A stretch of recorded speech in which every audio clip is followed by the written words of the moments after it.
The kid said it like he was reporting the weather, not like he was dropping a brick into a man's chest, and the biker didn't answer right away.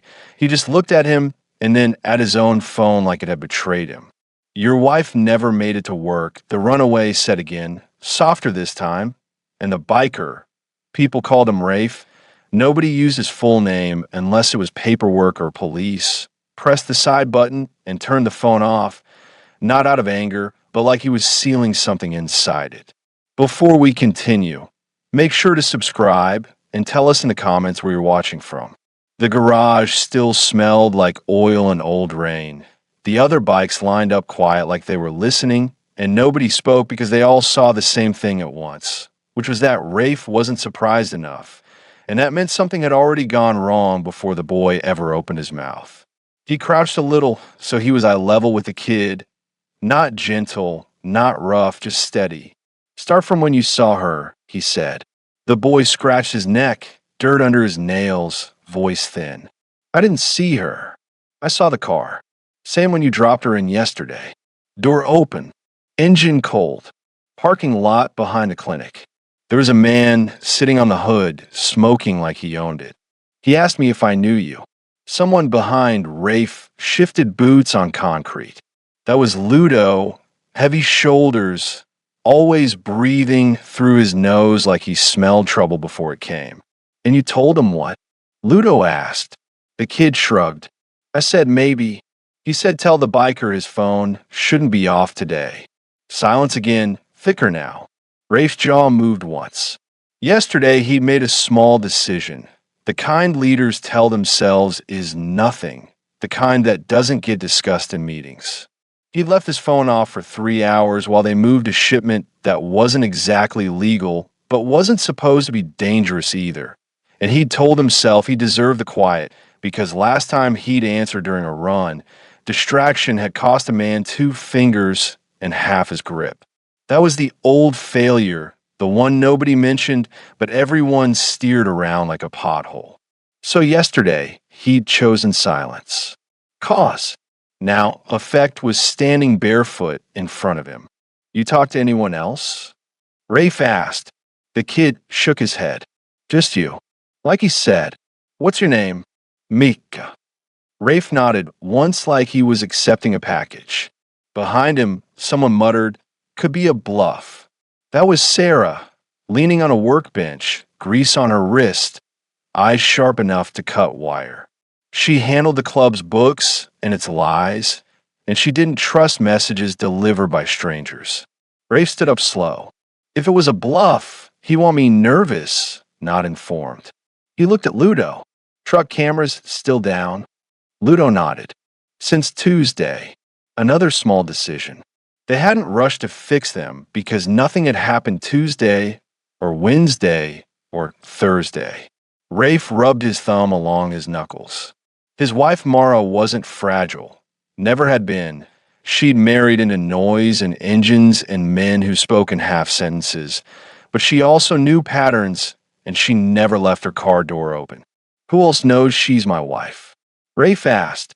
Sarah answered without thinking. Anyone who reads property records. Anyone who watches you long enough. Anyone who asks the wrong clerk the right question. That was when it settled in him. Not panic, something heavier like wet cloth laid across the shoulders. Systems, not fists. Whoever sat on that hood wasn't muscle. He was a message. The kid shifted again. He said something else. Rafe looked down. Say it. He said you were supposed to return a call last night. Said you don't get to miss two. Ludo swore under his breath. Rafe didn't. He already knew which call. Unknown number, 10:14 p.m., while he was checking inventory sheets and half listening to the game on low volume. He'd watched it ring, let it stop, told himself if it mattered they'd leave a voicemail. They hadn't. Small decision. He felt Sarah watching him, not judging, just measuring. Leaders didn't get the luxury of secrets. They got the burden of them. We can move her, Ludo said. If this is pressure, we relocate, shut doors, go quiet a week. Rafe shook his head once. Too late for quiet. They already sat on her hood. The kid blinked. He wasn't mean, he said, like that mattered. He just waited, like a teacher. That landed harder than if the man had waved a gun. Rafe walked to the metal table where a map was pinned under bolts and picked up his dead phone, turning it in his hand like he might read yesterday through the glass. You remember his face? He asked. Mika nodded. Plain, like if you saw him at a store, you wouldn't see him again. Of course. Gravity, not thunder. Sarah pushed off the bench. Rafe. Just his name, but inside it was a question. Do we circle up or do we scatter? He didn't answer yet. His eyes were on the map, but not seeing roads. He was seeing the last time he'd ignored a small thing. Years ago, when a courier said a gate looked different than usual and Rafe had waved it off because schedules mattered more than feelings, and 10 minutes later sirens had eaten the night and a man named Evo had screamed in his sleeve where fingers used to be. Since then, Rafe treated small things like lit matches. And still, last night, he'd let one burn out on its own. Kid, he said, why tell me? You could have walked. Mika looked confused. He said you'd know what it means. Rafe exhaled through his nose. There it was. Not a threat. A reminder. Someone believed he already understood the rules of a game he didn't remember joining. Ludo stepped closer. Say the word, and I'll pull the boys. Sarah's voice cut in low. And say the wrong word, and we confirm we're scared. They looked at Rafe, all of them. Even the bikes seemed to lean. Leadership for him was mostly pauses. He pressed the phone's power again, though he knew it would stay dark. If I turn this on, he said, it rings. If it rings, we answer. If we answer, we're in conversation. Conversation means terms. And if you don't, Sarah asked. Rafe met her eyes. Then they stopped calling and started adjusting. Nobody liked that word. Adjusting meant pressure, moving somewhere softer. Ludo glanced toward the open garage door like he expected to see a sedan idling already. The kid hugged his own elbows. Am I in trouble? He whispered. Rafe shook his head. Your information. He reached into his vest, pulled out some folded bills, handed them over. You didn't see us. You don't come back today. Mika took the money but didn't move. The man said one more thing, he said. He said you're not the kind who runs. He said that's why this will work. The air changed. Not louder, not colder, just set like concrete finally poured. Sarah's jaw tightened a little. Ludo looked at the floor. Rafe closed his fist around the dead phone and nodded once to nobody in particular because the shape of it was clear now. The missed call, the camera is still broken, the clerk who talked too much, the man on the hood who didn't hurry, all of it pieces of a decision he'd already made without knowing. And whatever this was had started before this morning and would keep going whether he liked it or not. And he understood then that walking away wasn't a door they could use anymore. It was a wall. They were already pressed against. Rafe turned the phone on and set on the metal table instead of holding it, like he didn't want it learning his pulse. And the screen lit his face from below so the others could see the tired lines he never talked about. Nobody rushed him because this part was always slow, the space between knowing and deciding. And the club had learned that if you filled that space with noise, you usually regretted it later. The phone didn't ring right away, which was worse, because it meant whoever was on the other end knew patience better than they knew fear. Ludo cracked his knuckles once. We still got time to move her, he said, but it sounded thinner now, like even he didn't believe in exits. Sarah wiped her hands on a rag that was already dirty. Moving her tells them she matters, she said. Right now, they're testing how much. Rafe didn't look at either of them. He was watching the signal bars climb like a slow thermometer. Cause and effect. That's how he'd always try to run things. Not force and reaction, but choice and result. Because fists made noise and noise attracted people who kept records. Years ago, he'd promised himself he wouldn't lead like the men before him. The ones who solved questions with volume and then wondered why the walls closed in. Still, promises got slippery when someone parked on your life. The phone buzzed. No ringtone, just vibration against steel. Everyone heard it. Rafe let it buzz 3 times before he picked it up. Yeah, he said. Not hello. Not who's this. Just yes, like he'd been mid-conversation all morning.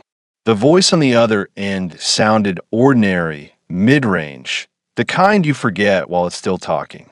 You were difficult to reach. I was busy. You're busy now. Not a question.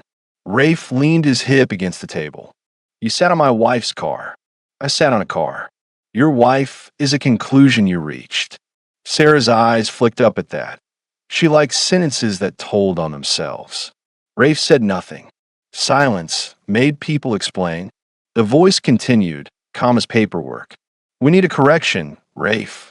Something passed through your garage 2 nights ago that belongs to a process, and your people treated it like freight. That slows things. Ludo frowned, confused, but Sarah's head tilted a fraction. She handled manifests. She knew what had come and gone. Rafe spoke carefully. We move what we're paid to move. Of course, and we appreciate efficiency. But this item wasn't yours to move yet. Then someone miscommunicated. Yes, the voice said, almost pleased. That's what we're fixing. Rafe watched a drop of oil slide along the table's edge. My wife's part of your fix. Your wife is part of your attention span. The line stayed quiet after that. Not dropped, just waiting. Ludo mouthed something that looked like say the word. Sarah didn't move at all. Rafe felt the old weight settle behind his ribs. The one that came when a decision would stain, no matter how clean it sounded. What item? He asked. You know which. He did, or thought he did. A sealed gray case in Tuesday's shipment. Heavier than it should have been for its size. No markings except a barcode Sarah couldn't scan. He'd almost asked about it, then hadn't because asking meant delay, and delay meant clients who found other roads. Small decision. The voice said, it shouldn't have left your floor. We need it returned to the point before your involvement. That point's gone. Nothing's gone. Things are archived. Rafe pictured filing cabinets, not warehouses. Systems. And if I can't, he asked. You can't, the voice said gently. You'll choose to. The call clicked off. No threat. Just punctuation. Ludo swore. Who talks like that? Someone who doesn't have to repeat himself, Sarah said. She pushed off the bench and crossed to a laptop, fingers already moving. Gray case, she murmured. Tuesday, Doc 3. Manifest says auto parts. Weight 14 kilos. Paid cash. Courier badge from a company that dissolved last spring. She glanced at Rafe. We moved a ghost. Rafe nodded once. Where'd it go after us? South route. Transferred to cold storage near the river. After that, she tapped, frowned. After that, there's nothing. Like it fell off paper. Ludo looked between them. So we go get it back. From who? Sarah asked. From nowhere. He opened his mouth, closed it. The kid Miko was still by the door, trying to look invisible. Rafe noticed him and felt a flicker of something like apology. None of this was the boy's mess, but mess spread. You can go, Rafe told him. Mika hesitated. The man said you'd understand fast. Ido. The kid left, footsteps quick on gravel. Ludo waited until the sound faded. Rafe. Say it. We ride or we don't. Sarah cut in quieter. If we ride, we admit we had it. If we don't, they adjust. Either way, we're already in their file. Rafe rubbed his thumb along the phone's edge. He thought about Mara, about the way she lined her shoes by the door like she might need to leave in a straight line, about the note she'd left that morning reminding him to eat something green once in a while. He thought about the gray case, about not asking. Cause, effect. What do you want? He asked Sarah. She didn't hesitate. I want to find it before they do, open it, and know why it matters. Information first. Movement later. He nodded slightly. Then he looked at Ludo. And you? Ludo's jaw worked. I want them nowhere near her. I want us loud enough they pick a different target. Two clean answers pointing opposite directions. Information meant time. Noise meant risk. Rafe let the quiet stretch until it hurt. He'd led long enough to know that choosing between good and bad was easy. Choosing between bad and worse was the real job. If we go loud, Sarah said softly, we burn favors. Doors close. And if what's in that case belongs to a system like his, loud just helps them map us. Ludo stared at the floor. So we sit. No, she said. We look without touching. Rafe watched them, the pull in his chest tightening because he could see both endings and neither kept everyone whole. Finally, he said, we split it. Sarah, you trace the river storage, quiet, no pings. Ludo, you take two and watch Mara's route from a distance, not close enough to spook anything. No calers, no cats. You're ghosts. Ludo frowned. That's half measures. That's the only measure we have. Rafe said. We don't chase. We don't threaten. We learn. He felt their resistance like weather, but they nodded because they always did when his voice went that flat. Sarah grabbed her jacket. Ludo headed for the door, then stopped. And you? He asked. Rafe looked at the phone. I wait. Sarah's eyes narrowed. Waiting is choosing them. Waiting is choosing not to lie yet, he said. She held his gaze a second longer, then left. The garage emptied until it was just engines and echoes. Rafe stood alone with the table and the map and the small decisions stacked behind him like dominoes already tipped. He knew the path he'd picked would cost something personal because it already had. He'd sent his people away from him when pressure was coming closer, not farther, and leaders weren't supposed to stand without their shadows. Still, he stayed there, phone in hand, accepting the trade he'd just made, because learning what was inside that gray case meant letting the man on the other end keep the initiative a little longer, and that was the price he chose to pay. The call from Sarah came an hour later, not rushed, which is how Rafe knew something had shifted in a way that couldn't be pushed back.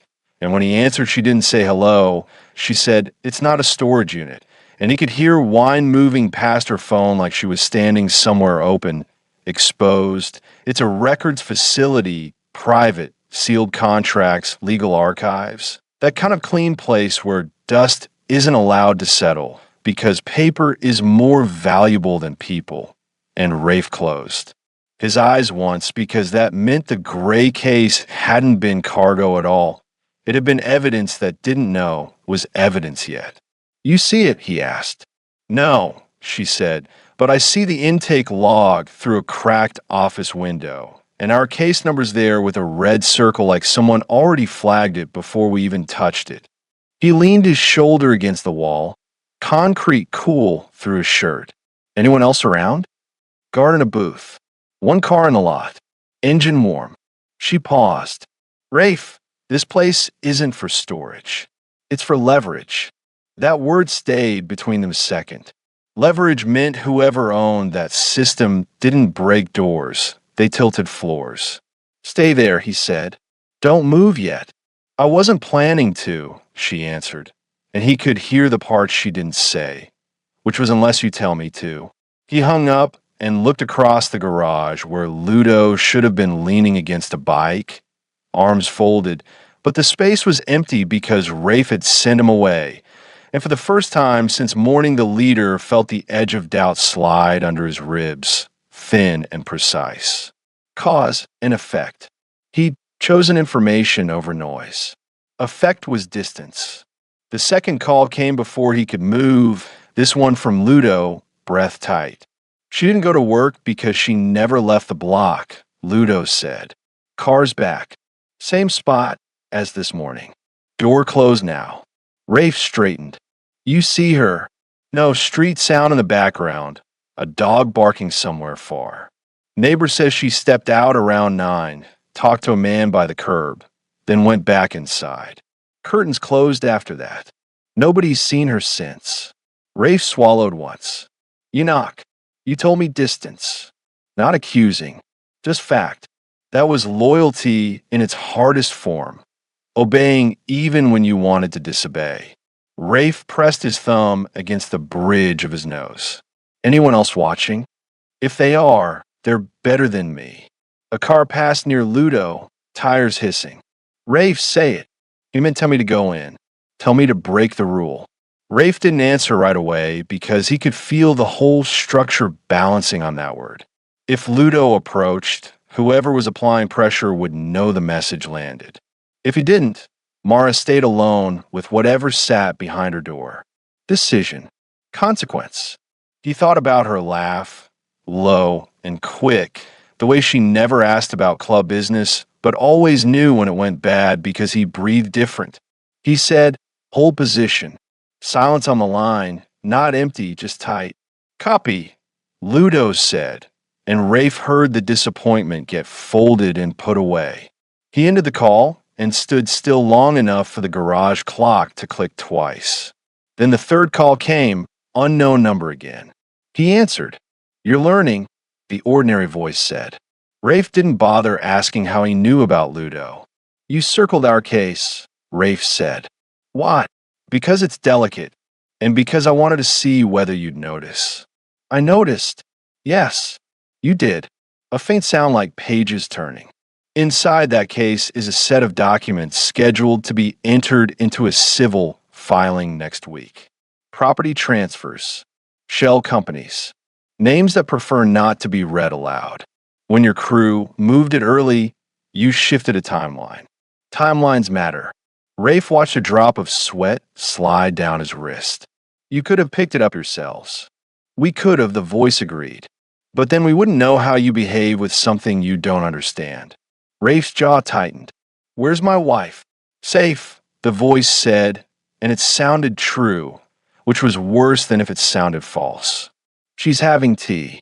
She asked sensible questions. I like her. Rafe didn't speak. The voice continued, almost conversational. The documents list a sequence of ownership that ends with a land parcel your club uses for storage.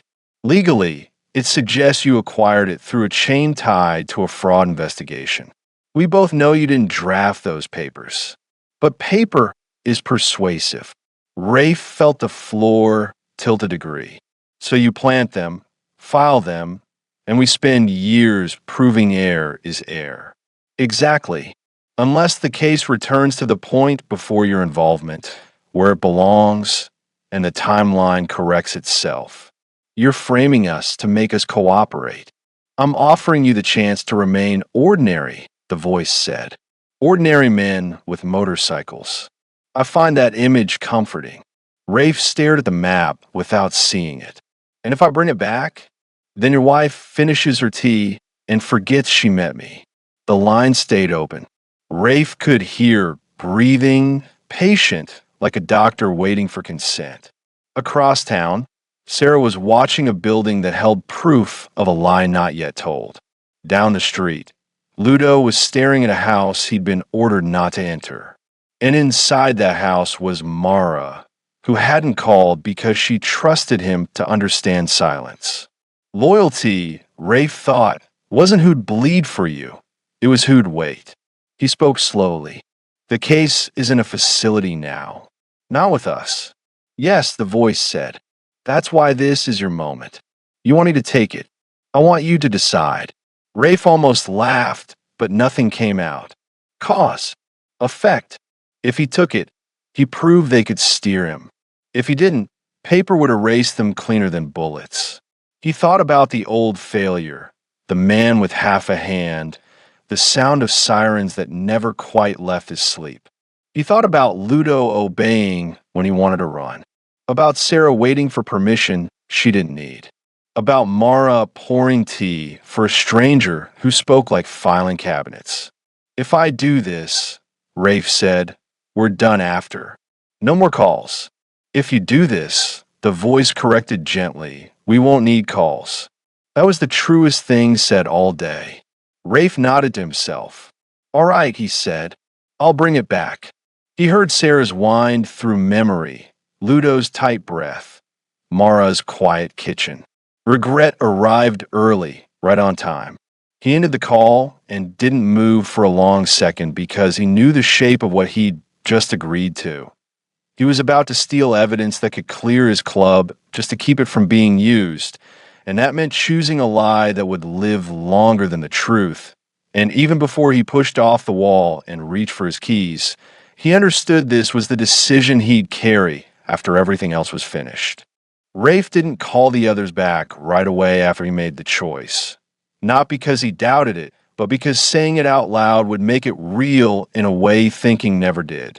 So he stood there with the keys in his palm, listening to the garage settle, metal ticking as engines cooled, and he let himself feel the weight of what he'd just agreed to carry, which was not the job itself, but what came after, the quiet years where nobody would know why certain doors stayed closed to them and why certain. Favors were never offered again.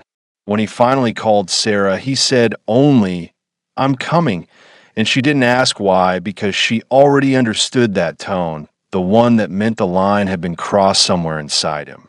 The ride to the records facility was short and slow, and nobody followed him because men like the one on the phone didn't need tails. They used expectation instead. And when he pulled up across the street, he saw Sarah leaning against a vending machine like she'd been there all night instead of an hour. Her face calm, but her fingers flexing once at her side. "You decided," she said. He nodded. "We take it." She watched him a second longer than usual. "That fixes her," she said, not asking. "That fixes her," he repeated. She looked at the building, then back at him. "And us." Rafe didn't answer because that part didn't have a fix, it had a cost. Inside, the place smelled like paper and filtered air, the kind of clean that made you aware of your own dirt, and the guard behind the glass desk glanced up with a polite expression that didn't belong to a man guarding anything important. Sarah walked in first, holding a folder she'd grabbed from the garage, already talking. "Delivery correction," she said, sliding the folder under the slot. "Ms. Routed intake from Tuesday. Barcode mismatch." Her voice had that bored clerk tone she used when she needed systems to accept her as one of their own. The guard opened the folder, saw forms that looked official enough if you didn't study them, and shrugged like none of this mattered to his shift. "Doc Hall," he said, pressing a button. A door clicked somewhere down the corridor. Cause and effect. Small eyes opening large locks. They walked past rows of metal shelves where boxes sat like sealed mouths, and Rafe felt something inside his chest tighten, not from fear, but from recognition, because this was what the voice meant by leverage.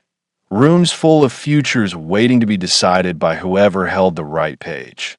Sarah found the red circled number on a clipboard and nodded toward a waist-high crate halfway down the aisle. The gray case sat inside it exactly how Rafe remembered, plain, patient, heavier than it should be. He lifted it, and the weight settled into his arms like a statement. For a second, neither of them moved. "We don't have to open it," Sarah said quietly. He looked at the latches. "No," he agreed, and flipped them anyway. Inside were documents, neat stacks, names printed in clean black ink, dates, signatures, transfers looping through companies that sounded like rainwater. And there at the end was the land parcel number he knew by heart, the lot the club used for storage, tied on paper to a chain of fraud that never happened. Sarah exhaled through her teeth. "They built it perfectly," she said. "Every link checks out, unless you already know it's a lie." Rafe closed the case. Truth didn't matter if proof disagreed. Down the hall a phone rang at the guard's desk, distant and harmless. "We should go," she said.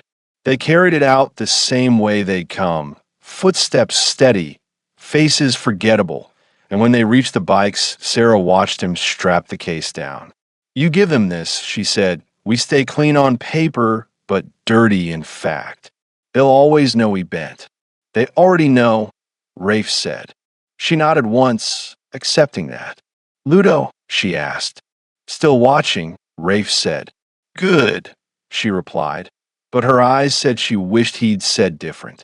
The drop point was under an overpass where traffic noise erased conversations, and a man from the hood was there leaning against a concrete pillar.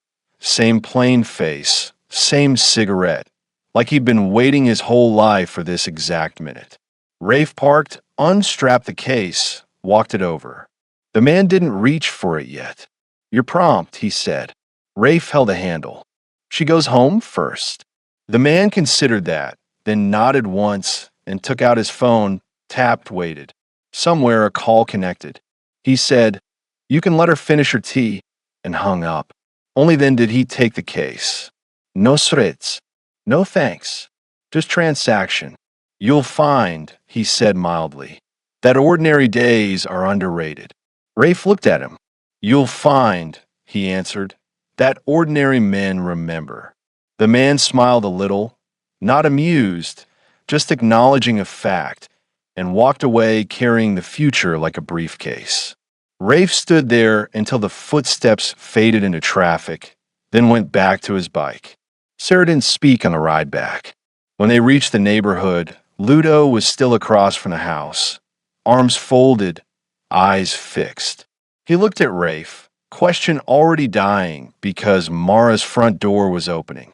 She stepped out holding her purse, saw them, and gave a small wave like they'd just arrived for dinner. No drama. No tears. She crossed the sidewalk and touched Rafe's sleeve. "You missed a call last night," she said gently. "I know," he answered. She studied his face, then nodded like she'd read the rest without asking. Ludo exhaled for what felt like the first time all day. Sarah looked down the street, checking corners that didn't need checking anymore. Nothing chased them. Nothing needed to. Back at the garage, the bikes sat where they'd left them, quiet witnesses, and the space felt different though nothing had moved, like a room after news has passed through it. Ludo clapped Rafe's shoulder once. Not celebration, just contact. Sarah went to the table and erased the map markings with the side of her hand until the roads blurred. Mara stood near the door, watching them the way you watch whether you can't change. "Is it over?" she asked. Rafe thought about the case, the papers, the man's calm voice, the way systems didn't forget. "This part is," he said. That was the truth he could give. The club hadn't been raided. Nobody had been dragged away. No blood stained the floor. And still something had been taken that wouldn't be returned, something quiet and structural, like trust in the idea that staying careful kept you safe. They moved around the garage slower that evening, speaking less, each of them carrying the shape of the day inside their chest. And when the sun went down, Rafe turned off the lights one by one until only the street glow came through the high windows, thin and gray, and he understood that justice hadn't visited. It had only passed by on another road, and what remained with him wasn't victory or defeat, but a lesson that would sit in the room from now on, patient as a sealed box, waiting to see what they chose next.